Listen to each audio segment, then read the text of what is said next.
see it in the Restream portal as well. Woo, everybody, we figured it out. I love it. Streaming And I'm successfully on Facebook, Twitter, and now YouTube. and I'm getting captions. Oh, great. Is that okay? I don't know. Do we really want live captioning? I guess so. I don't know. We'll see if it's too distracting or Sure. whatever that is. But I've got live captioning going on. So, hey, is that happening on Facebook and everywhere else?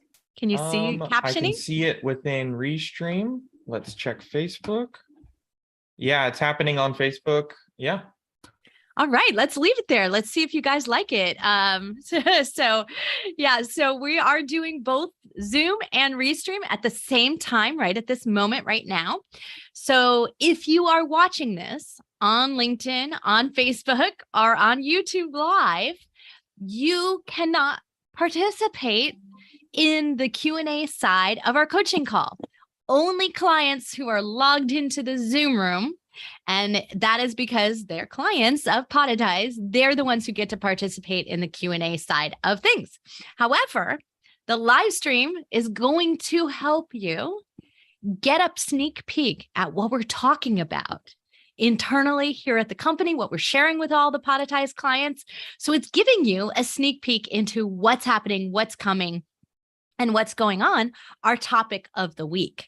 So that's how this is going to work here. And we're going to start this process. This is our first test of it. And we're really planning to roll this out fully in October and let everybody know about it. But this is our first test live stream of our coaching call. So this is the first time that our coaching call has been available to the general public. So thought all of you would be a little bit excited about that. And we'll get started with how we do this. So I'm going to do a little bit more explanation than we normally do in any given regular coaching call week. But normally it will be one of our members of our team. It might be me. I'm Tracy Hazzard, CEO of Podetize.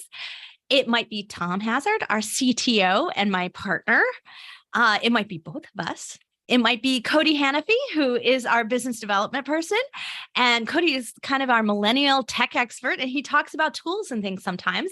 We might have Melissa Bird, and Melissa talks more about the sort of client management side of things and how to manage your podcast and how to do things like that from a communication standpoint. So how to be successful in there. And so sometimes we do what we would call FAQ sessions where we're really answering questions together. And so Melissa and I tend to do those sessions together. Sometimes we have social media expertise. Whitney Lauritsen comes in and she does some fabulous social media trainings. And every so often we have a coaching crashers. And you just missed our coaching crasher last week. We had Alex Sanfilippo from Podmatch, who came in and really talked deep about what's going on at Podmatch, why it works so amazingly well, why they're partnering with us at Podetize. So that one you're not going to want to miss. So what also happens here is that when we record these episodes and we're live streaming them and you're getting our topic, you're getting a sneak peek at what's coming in our podcast, Feed Your Brand. So one of the things I'm about to do right now is I'm demoing how to use your coaching call, how to use your members and your community to be able to record your podcast at the same time. So that's what we do here. So just one moment, I'm going to head right into there, but just want to let you know that we're in the midst of guest month, if you want to call it that, podcast guesting month. And so we've had multiple topics already over the course of the month. I did a demo of how I personally use Podmatch to vet and solicit guest interviews.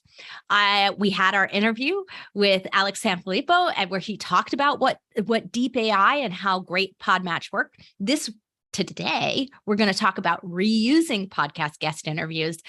And next week, Tom's going to give a sneak peek preview of how to use our Showcaster tool to promote your guest interview session. So now this isn't for you as a host, it's for when you guest on other people's shows. So we're going to go over how to use a multi-feed and how to use the Showcaster within Podetize to be able to utilize that to promote your guest interviews. So that's something that we're going to go over next week. So that'll close out September's guesting month, podcast guesting month. So I'm going to start right now with our recording of our Feed Your Brand episode. And remember, I'm modeling exactly how I recommend you to do it. If you want to use live stream or if you want to use the model of recording within your group, your podcast at the same time. So here we go. Hey, everyone. Welcome to Feed Your Brand. I'm Tracy Hazzard. And this week we are in the midst of our podcast guesting week. And we are talking about how to effectively reuse podcast guest interviews to boost social power and to boost your show value as well. Because at the end of the day, we want to get more listeners. That's the whole point of maybe us podcast guesting, is to make sure we're getting new listeners. So how can we do this the most effectively? And what are some ways that we can repurpose our interviews? So this is for if you're a host of a show, but you're also out there guest interviewing on other people's shows. And this is for if you only guest interview and you don't even have your own show yet. These are ways at which you can repurpose long-term. So we're going to talk about three ways, the three ways I recommend. And one is talking about the format of what you're going to do, how you're going to share it, like what it looks like when you share it. Another is where to embed it, where to use this so that it gives yourself authority value at the end of the day.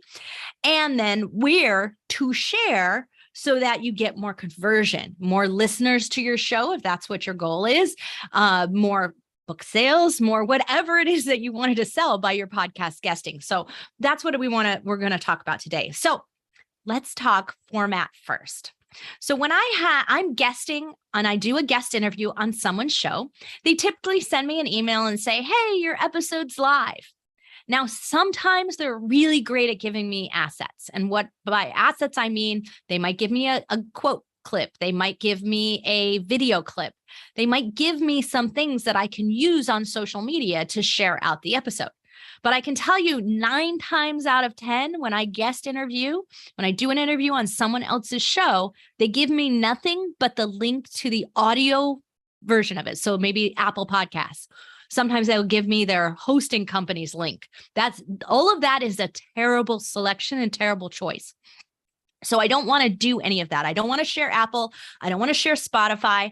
I don't want to share somebody else's hosting company's page. I want to share that person and tag that person who had me on their show. I want to give them as much value as possible when I share it. Because my reason for guesting on their show was that I wanted to appear side by side with them and create an authority value between the two, an authority exchange between the two of us. So I can't do that if I'm giving all the traffic to a hosting company or giving all the traffic to Apple and Spotify. They don't need me to promote Apple and Spotify, Apple Podcasts and Spotify podcasts. They don't need me to do that. They have enough money to do it for themselves. But so I want to do something more direct. So what I look for is if they send me an email and they don't have the right share links, is I go and try to find it in their blog somewhere. Usually they do have a mention of it. Maybe they only have a blog roll page, where they have like the feed and they maybe have little blurbs on it. That's okay. Wherever it is, I want to share it from there first and foremost. If I'm going to share their show, that's what I'm going to share because it shares their entire show, not just the episode about me. Now, if I'm going to go deeper than that and they gave me no social assets at all, they gave me nothing to share, then I'm going to send it to my team or I'm going to create myself, right? Little clips of things. So if they've got a blog, it's fantastic. I'll be able to use that. If they've got a video that's on YouTube, I can share that. I have the ability to be able to take bits and pieces of this. And so what I will do is I'll create a quote graphic. I'll create a clip graphic, a video clip. I sometimes will do an audiogram if there's no actual video associated with it. So that's my goal, is to do 3 styles of posts plus then just a straight, I'm going to sell it, share of the episode, which is what I said to you before. I'd share their blog page if it exists. And so there's just the straight share. Then there might be a video clip teaser, which is like a 30-second spot. There might be an audiogram if I don't have a video clip. So if there's no visual that goes along with it, no actual live video, then I use the audiogram version of it. So it's one or the other. And then I will use quote graphics. So it might be something that I said, but more often it's something that they said. And so that's what we do at Podetize really well, is we actually make sure and send this on behalf of all of our clients so that as hosts, they're sending out all these share assets ahead of time and their guests don't have to work very hard at it at all. They just have exactly what they need to share. So I'm going to model that same process. And so I'm going to create those things. Now that means that I have to do a bit of work to share it, but it's worth it, because if I took the time to go on somebody's show and that show was worth it to me to spend my time, then I want to get a full return on investment for that. So that means that I need to take the time to create social share assets. I need to create social shares of their show. Now, that might not mean immediate. I don't worry about that. I mean, they publish their show, and if I don't get to sharing it because I need a week or so to make all of these social media assets, then I take my week, because it's way better for me to promote that show in a really great way and give all types of multimedia ways for people on social media to engage with that show, is way better than me just doing a quick share and then forgetting about it and never doing it again. How many of you as hosts had that happen where guests don't share anything at all? And why have someone on your show if they're not going to be good at sharing, right? So we always say here at Podetize, caring is sharing. And so if you're going to be a good guest and you care about being a good guest and you care about the value that it's going to bring you and your business, then you need to share well. And if that means taking the time to create the proper assets, then do it. So that's the first thing that we always do, is we make sure that we have the proper formats for sharing everything, that we're doing what we can to create the highest authority and direct connection to the host of the show. That means trying to use their blog if possible, trying to use their website, and also making sure that when we do share it on social media, we tag them properly. And so we use @ whoever they are and hashtags, whatever we need to do to make sure that we're getting proper association with them. So make sure you're friending and liking or sharing properly with all of the hosts and shows that you've been on. So make sure that you have their social media accounts connected to yours. So that's that number one area of proper repurposing, is also proper promotion. And that's where you're going to get the most social power from your guest interviews, from your podcast guest interviews. So now let's talk about embedding. Because at the end of the day, the next thing I want to do is create a lot of power in my website, promote myself, use this is outside publicity on my press page, on my main page of my website, wherever it needs to be, to make sure that I'm getting proper authority and proper PR power, publicity power from all those podcast guest interviews that I'm doing. So I want to make sure that I'm doing that. So the proper way to do this is to make sure that you're putting into both your blog and your press page a link, a promotion, a post about this guest interview. So the proper way, the way that we do it, is we have a Showcaster player. It's something that we have. It's a podcast player. So we take the episode and we insert it into a special feed, which you're able to use behind the scenes at Podetize. And next week, Tom's going to come through and he's going to talk more about how that works, physically, how that works. So you might want to stay tuned to the next episode. But what we're really doing is we're creating a playing feed of all of the guest interviews we've ever done.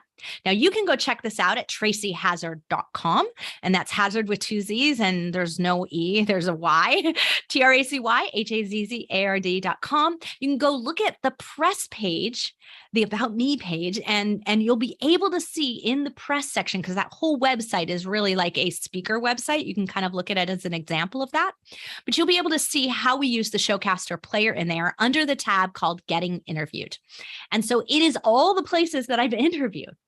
And they're all in one place. So that if someone's looking to say, wow, how great is Tracy? Is she going to be a really good speaker at our event? They can go through that and they can listen to a bunch of other people's interviews of me to get a better sense of it. It's not just promoting the show, my own show, it's promoting me on other people's shows, and it's giving press mentions of that. Additionally, there's blogs below each one of them that are created. And we have to be careful with how we do the blogs, because we can't create duplicate content. So there are rules about how to do that. So make sure you know know what you're doing there, but we do. So we create full-length blogs, but you can just create a blog short where it's just an image of something that has to do with the episode. Maybe it's some of those social media clips that you now consolidate onto a blog page for yourself, and a little blurb about the show and the host, so that there's a direct connection to this page to that person. So there's an actual link to the page on their website for this person or to their general website, so people know who this host is, what their show is, and there's a direct connection from your website to their website. And hopefully they're doing that back to you because they put a link in their blog for you as well. And so there's a link back from their post to you. Now you've got what you call high-powered cross-links going on your website. This is going to create a higher Google authority value. So it creates domain authority over the long term. And this is highly valuable because the more you guest on other people's shows, the more these cross-links happen, the better off for both of you it is. So this is a win-win for everybody. So we want to make sure to do this. So this is it, Showcaster. So we have a quick, easy player, because if someone plays it on their website, they're sitting on our website for the entire length of that episode, and they're seeing all the other things on our website. So isn't that better if they come back to me? And then I could sell them a book. I could sell them courses. They could see the other things, hit my contact form, invite me to speak at their event. All of those things are available if I get them to my site for this. So that's why we do this embed process of making sure that we are sharing and embedding every single guest interview that we do on our own websites. And you might just do it in the About Me section of your site. You may actually have a press page. You may have a blog category that's called press. Whatever you want to do, there's so many ways to kind of organize that within your website, but just making sure that it's there is the critical factor. Now, the third thing that I said I was going to talk about was where you can put things in to get more conversion, right? So of course, social media matters. I talked about that at the beginning. Social sharing matters. But remember that if you're really busy, you've got so much going on, going to the place where it's going to mean the most is the most important thing to do. So picking one social media, if that's all that you can do, then make that the place where you're most likely to convert into your own clients, into your own book sales, into your own conversion for whatever it is that you were using podcast guesting as a promotion for. So using these guest interviews in the proper place so you can get the most value for it is more important than being everywhere. So that's the first thing I want you to think about. Remember, blog and not just the press page, because the blog is going to give you long-term relevance and searchability. Because when someone searches my name on Google, Google prefers to give them what somebody else says about me versus my stuff first, right? Versus my own website. That's my own self-promotion. So we want to make sure that everything's going really well there. And that's why these blogs are so critically important, because when we embed them like this and we're embedding somebody else's video and somebody else's podcast, that's giving us more outside credibility. So that's important. And then the last thing is I like to also do a YouTube playlist. And so because YouTube is its own search engine and it has its own power.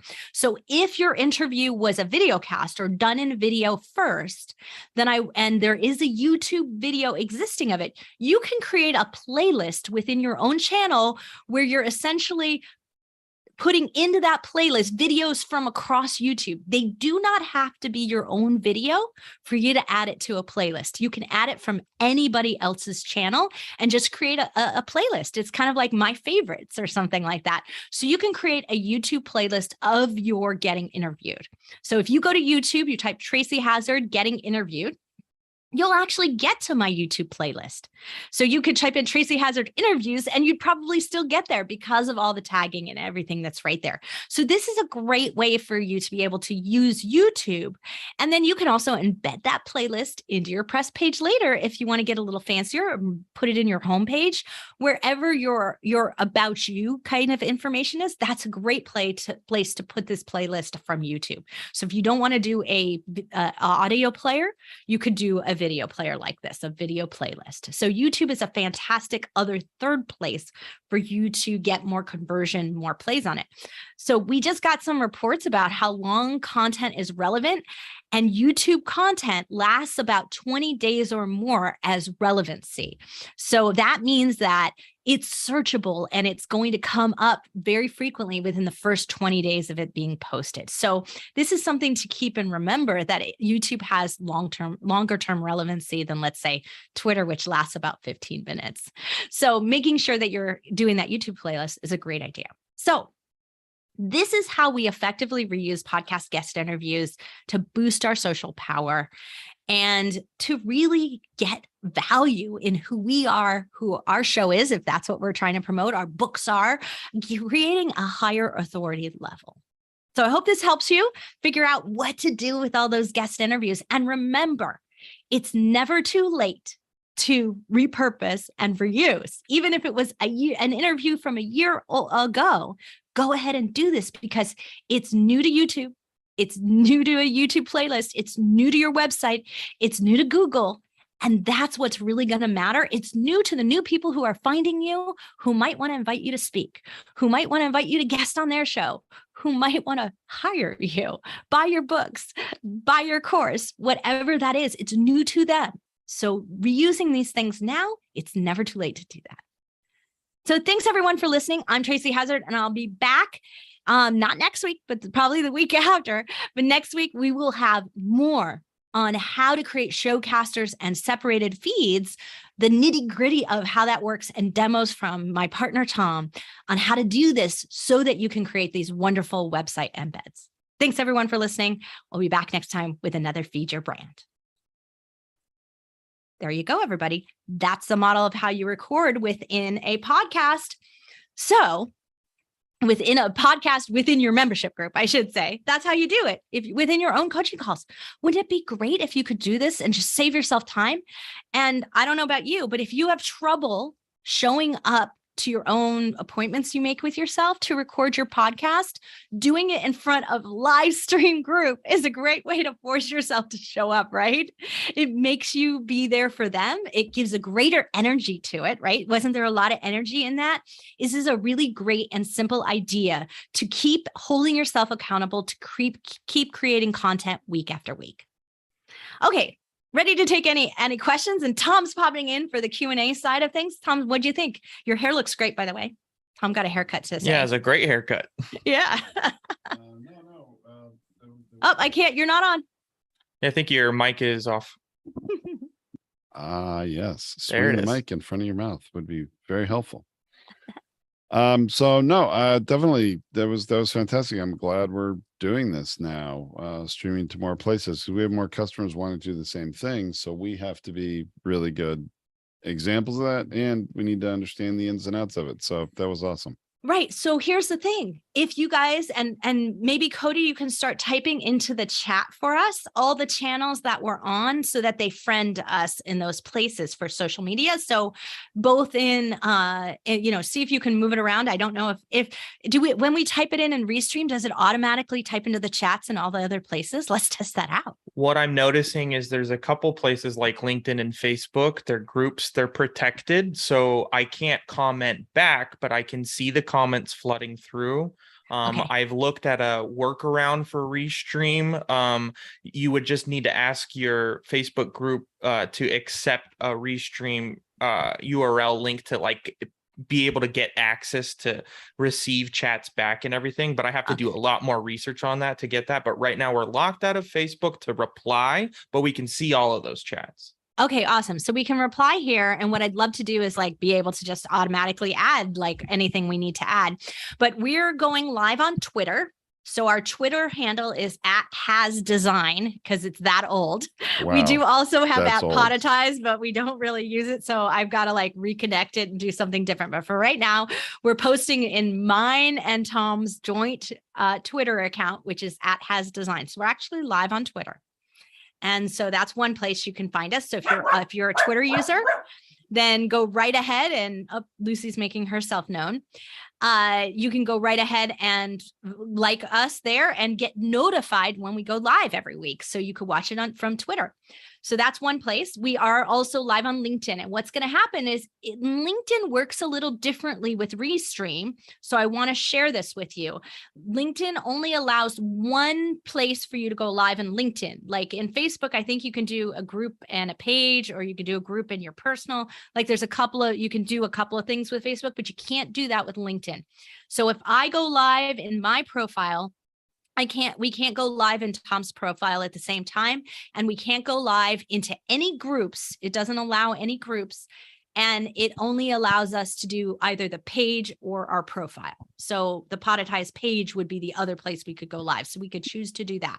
So what's going to happen is when Cody does it, he's going to go live to the Podetize page instead of to mine or Tom's profile. When Tom goes live next week, instead of being in my profile like we are today on LinkedIn, it'll be his profile that he's going live in. So we're going to just trade it off and see how it works in those kinds of places and see what's going on. And that way we can report back to you what's best. And then Facebook is going into the Brandcasters group. So if you're not a member of Brandcasters, you're not going to see that, but we are going to flip it and open up the Brandcasters group to the general population. They'll still have to put an application in, so they have to be a podcaster to join the group. But we are going to open up that Brandcasters group to anyone. So it will not just be a clients only place on Facebook anymore. We're starting to remove ourselves from Facebook as much as possible in terms of management over there. We'll still be there for those who need us in Facebook, but it's not going to be exclusive over there. And we did create a group in LinkedIn, but frankly, I don't think it's worth it because we cannot post into it. We can't do any of these kind of live stream broadcast messages into the group. So I'm just not sure it's worth it over there. So we're still exploring and seeing what to figure out. Tracy, let's also be clear to all of our customers who now are the only ones who get this weekly call early, that there's still an advantage, a benefit for them to being customers on this, because only customers get to join the Zoom webinar and have the ability to speak with us, either just audio or to come on video during the Q&A session. Anybody watching on another social media platform does not have the ability to do that. That's right. And we may at some point just close off the live stream at the end of the half hour and, and right about now. And when we start the Q&A, we may not even include the rest of the audience. Right. So that might be something that we do as well. So we haven't quite figured that part out. We're playing with that and seeing what we want to do on that side of things. So the Q&A is only for you, all of you here in the Zoom, and clients only. Okay, so Karina has asked, how are we liking Restream? Setting it up is super easy. Let me tell you, super, super simple. It's not expensive. It's, low cost to use. I think it's one of the better ones, and it's why we decided to utilize it. It seems very stable and easy to use. So far, so good. We are, like we said, experimenting with a few things. One of the things we discovered is because we do a different topic every week, a lot of people leave their event information static. And so they create this, we want to create one simple connection through Zoom from this call, but we don't want it to say coaching call every single week, right? Podetize coaching call. We don't want it to be generic. So you need to go in ahead of time into Restream, change the title and description each week. So I've asked Cody to manage that for us for right now, so that we can be sure that it's ready ahead of time. So when Tom and I go live, we don't even have to think about it. And the title and description is already pre-filling with the topic for the week. We pre-plan those topics so we can do that, and it's easier for us. But you do need to think about that before you go live if you're going to do that just straight and change it up all the time. So then we have another question. To clarify, on our Podetize blog, do you automatically add onto YouTube playlist? So no, and this is specifically so when I mentioned the YouTube playlist, you have your own playlist for your show. So you have a playlist or a channel that is specifically for you and your show. I'm suggesting if you're guesting on other people's shows, you create a playlist of your own where you basically say add to playlist. So when you go to YouTube, you find the video that you were interviewed and you click the plus button and you go add to playlist. And then you have a playlist that is all about your interviews. And the reason you do that is because those interviews don't exist in your channel because they didn't belong to you to begin with. They belong to somebody else. So that's what I'm saying. You're creating a playlist that is all the other places you've been interviewed before from somebody else's channel. So videos that already exist out there, and you add it to your playlist. You can add a favorites playlist for Mandela. So like you could add a whole playlist of every video that you like that has something to do with Mandela out in the marketplace. You could do that for your own channel purposes. Like these are just things that you can do with YouTube. So that's what I'm suggesting to you. How do we get guests to add their links to their guest websites? Okay, so that's why we send what we call the ego bait email. So the guest notification email has the embed code, has the graphics, has everything that they need to share out your show. You don't have to do that. That's what guest notifications at Podetize are for. Tom, do you want to clarify anything on that? Well, and there's even some instructions in that email toward the end of what they can do, for instance, with the embed code for the ego bait, image. And if they don't know how to do it, they give it to their web person whoever manages their website, and they'll do it. Most of the things they'll understand what to do with it. Guests are often really pleased when they get those emails and they have links to all this different stuff they can share, all these different graphics, and especially the one that's very flattering about them. They're usually very quick to share that. So should be self-explanatory. If you want to provide more suggestions to your guests, feel free to do that, as to how they might share it or what you recommend they share first. That's a really good opportunity to follow up a day later or 2 days later after the episode published, saying, hey, did you see the email that I sent you the day the episode published with these links to all these assets? Did you share any of them? You can sort of try and get some confirmation that they did it. And if they didn't, it's a nice little reminder for them, to do it at that point. Yeah. So, Anne, I'm going to show you real quick. Like what I want to do is here, I'm going to do a demo for you. Here you go. Sharing screen. So I'm automatically in, this is the Podetize YouTube, right? Here's you. If I wanted to pick one of your videos, let's say this is a guest interview video, I'm assuming, all I have to do is click save, and I add it to a playlist. So I have a ton of playlists here, as you can see. I might add it to the press playlist, or the, I think I have one for clients. I may not here. Weekly coaching. I've got like all different ones. I guess I don't, this is not, my binge factor one has more, but watch later. So I watch this later. I can pin it to any playlist. Now you want to pre-create a playlist. So you would create a new playlist. You would create a new playlist. You would type in interviews. You would say, you would create it not private. You'd make it public. You hit create, and any video, when I clicked save and added it to there, it automatically would appear. So now I'm going to go to and show you what it looks like on the binge factor. So on the binge factor website, I've got a bunch of playlists here. I've got featured podcasters. None of these are my videos. They don't belong to me. Everyone that's in this list over here is something where I liked their video for some reason. And I'm glad you pointed that out. I'm glad you pointed that out, Tracy, because, your first example, you're taking a video within Anne's, YouTube channel already. So this is really the point. You get interviewed by somebody else on their podcast. This video is located on their YouTube channel, right? You are a guest on it. You can go in, click the save button, and add that to a playlist on your channel, right? Right. Here, I'm going to show you again. Let me do it this way. And because I didn't find her like pop up. Sorry, I don't know where that's playing. It's not. We're not hearing it. Oh, okay. So if I wanted to save this video from Anne's into my playlist, okay, into a, what was it called? Featured. Oh, it's because I'm not in. Hold on. You're not in the right YouTube channel. I got to switch to, yeah. Switch. Well, it doesn't matter. Hold on. I got to just do it. It'll take a minute. Switch to the binge factor. Okay. And I save it to there and save. Oh, this is not the right channel. Hold on. Switch account. I got too many. There we go. It's this one with the subscribers in it. Well, let's do this again. Save. And now I save her under featured podcasters. Okay.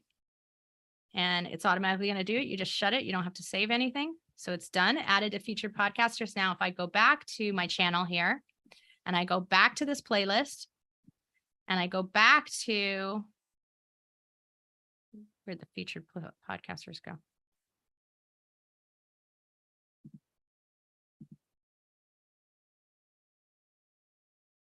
Where'd the podcasters go? Am I not in the right place? I don't know. Oh, here it is more. down here. Beautiful playlist. Let's see. It was in this one, wasn't it? Nope, I don't know not which it. one it was in. Yeah, where'd it go? You put it into your featured podcasters. I did, yeah. Where'd the playlist? Save playlist. Let me look at the save playlist. I thought it was created playlists. Nope, that's her full playlist. Huh. I did just have it, didn't I? Go under, instead of saved playlists, go up there under that drop list and select I did created or okay. Created playlist. Oh, it's just probably past here. That's all it is. Featured podcasters. Yeah, there it is. Missed it. There's just too many playlists. So now, see, Ann's is sitting here in my playlist. I'm not seeing Ann's right now on the screen. It's over Tracy. to the side. Oh, it's in the side. On the sidebar, right? So I have to see now it's here. Yep. Now it's in so my it is playlist. in the playlist. And I can move it up in the list so I can put it where I want it, like any of that. So I can reorganize it. So now it's in my playlist. That's all you do is you go save their video into your playlist, create your playlist that you want to use it in and use it regularly. So every time in my getting interviewed playlist, my team automatically saves it for me because they're out there sharing it on social and they just save it for me and it gets added to my website automatically. It'll play in the playlist. So you create your playlist in your YouTube channel, but the videos are not native to your channel. You don't have to upload any videos. You just have to save them to that playlist. Okay. Anybody else have any questions? Hey, Cody, what's happening with the comments over in the other place? Because I'm not logged in. No comments right now. Okay. Just curious. We're just getting started here, so it's going to take a little while. Yeah, of course. Yeah. Okay. Well, hey, Cody, what do you think? Any questions? No, I thought this was great. It's really easy to utilize this platform. To be honest, I don't even have to go to the different links. I can go straight to where it's being broadcasted on Facebook, on YouTube, like straight from the studio. And to go back to your titles as well, too, because you suggested making sure that we fill out the titles and the descriptions before we kind of go out too. You can select different titles for different streaming opportunities as well, too. So we might be able to put something in like the YouTube and the Twitter and be like, unfortunately, like you don't have access to the Q&A or something like that. So we can manipulate these titles to say different things and the descriptions to say different things to different platforms as well too. Oh, awesome. It's easy to We're going to get them. fancy here, Cody, I know. Yeah. And you can update the titles while you're streaming as well too. So if you wanted to change the title halfway through the stream, you can do that as well. And it'll change it with ease. I actually did it twice to see how it worked. Yeah. All I did was take out a couple words to see if it changed everything. And it did. It worked out really well. So it's really neat. Awesome. Okay, good. Well, Cody's going to record a tutorial about how we set up our Restream account. We're going to add that to the knowledge base. He's also going to record one about this titling issue because we want to make sure that you understand how to do that. So, because otherwise it says Restreaming live, multi-streaming via, Restream. Yeah. Like that's what it says. It's like, from your iPhone, it's the stock response. So best practice to tag guests. What's the key requirement into tagging numerous people? Okay, first off, you should never tag numerous people unless they're actually just like you had 2 guests on your show. You should never tag more than 1 person in your main post area. If you do want to do mentions of someone, like you want someone to pay attention, do it in the comments. So in other words, if Cody was here and he's my guest for the week, and we're putting this out in our title, we have to go into the social media platform and adjust the title there. So like in LinkedIn, we'd have to go at Cody. So like we'd have to take care of it from within the social media platform. Usually you can't do it when you're posting from out to in. It doesn't work. In that case, you could use some hashtags, which is also an alternative way to connect up with somebody, a company or something like that. So like we might have done hashtag pod match last week, but after the live stream was over, if we had live streamed it, I would have gone into my LinkedIn and re-put an @ sign in front of Alex Sanfilippo's name so that it tagged him properly. So I would do that. The other thing you can do is, like I said, go into the comments and you can comment and get other people there. So if I wanted Tom, he wasn't here for this coaching call, and I wanted him to know about it, in the comments, I'd say at Tom Hazzard and ask a great question at such and such a point, make sure to answer it. So like I'm asking him to participate in the process by tagging him in the comments. So that's how we would do that. So numerous people is a big red flag, and the best way to lower the circulation on any post that you do in social media. They treat it like spam emails, like blind copying a bunch of people. So we don't want to do that. If you have more than one guest, that's okay. Like tag 2 people, makes sense. It makes sense in the copy. They won't look at that as a big red flag. It's the people who do this where they have their post and then they go at and like 20 people. That's awful. And that is one of those things that all social media looks at as a spam post and will downgrade them. So yeah, or the person or their company. That's a great suggestion, Karina. Is it LinkedIn or public that react? It's both. So here's what happens. So LinkedIn downgrades it because they see this as like, this is it's like having too many links. When you have too many links in a post, they're like, this is spam. And so or if you have a forwarding link, they treat that as spam. So they look at that with too many ats in one post. They look at that as spam, especially when they're in a row. Okay. And then if you also then have tag a bunch of people, they are more likely to report you for spamming them. Essentially, they're going to report you for inappropriate content. So, and I find that if you do that, well, I do this all the time. If someone does that to me, who was a part of my network, and it's not relevant to me, like I wasn't a part of the webinar or I wasn't part of the group, then I will unsubscribe from them. So I no longer friend them. I unfriend them or I mute them so that I will never see their posts again. Because that's, to me, is annoying and they are abusing our relationship. So I'm done with that relationship. So it's highly likely you could get yourself reported. You'll find yourself with less followers. It's like being included in mass hashtags. It's annoying. And when they don't stop, you unfriend them. So yeah, this is exactly what. So all in all, these are like not a good practice on social media. So I understand, and you have some things that you want to do over there, but my strong suggestion to you is do 3 people per post, but only do them in the comments. So leave the post for your guest and leave that solely for them and their authority. And then if you want 3 people in your community to pay attention to it, do them in the comments only. So yeah, I know 60 people you've got 60 co-founders, 3 people in the comments, but remember, you're also making 5 posts a week for each of your shows. So that's 18 at least you're going to get each time. Because you can do 3 or in the main post, right? So you're going to do 15 in addition. So, okay. So anybody else have any questions?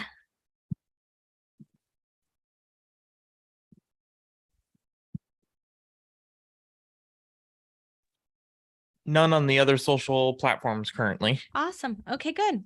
Well, I think we could end early today, give everybody a little 15 minutes extra back to themselves. Yeah. And Karina's recommending, Anne, that you send a note with a link to the post and ask them to engage. Like, that's great. Like, sending emails about it is great. Asking people to share and promote. You can send emails to your entire 60 co-founders. Like, that's no big deal. Oh yeah, that's a great suggestion without Yeah, muddling so- the social media. Yeah, yeah. Yeah. So, but it's going to hurt your social media in the long term. So it's not worth doing. So Tom, do you have anything else to contribute? Anything else you want to go to? You're on next week for Showcaster demo and for a demo of multi-feeds, for using multiple feeds to make that happen. Okay, great. Look forward to that. I'm watching I've been watching the captioning. God, thank goodness we have people who actually caption our social media and we don't use this auto captioning. It's pretty bad. It's pretty inaccurate. Yeah, we don't use that for so we may turn it off. videos. Like I said, when we started, we're just testing it to see if it's any good. Okay, But let's we try might this. turn it off. Yeah. Is it going to get this supercalifragilisticexpialidocious? Is it going to actually get that? I doubt it. Oh, No, no. it did. No, but it didn't get it right. Not the ending though, but it did pretty well though. Super Cali it was about as close as it got. Oh, and see, it doesn't even spell that right when I say it alone. Super Cali, is that a new California superhero with a cape? There you go. Okay. No, well, everyone, thank you. We so appreciate you. And we look forward to going live again next week and keeping this up and sharing with you how it's working for us and ways at which we're making this more streamlined, easier to use, and more engaging for all of the people who are following us. So thanks all of you. We'll be back next week with another Podetize coaching call.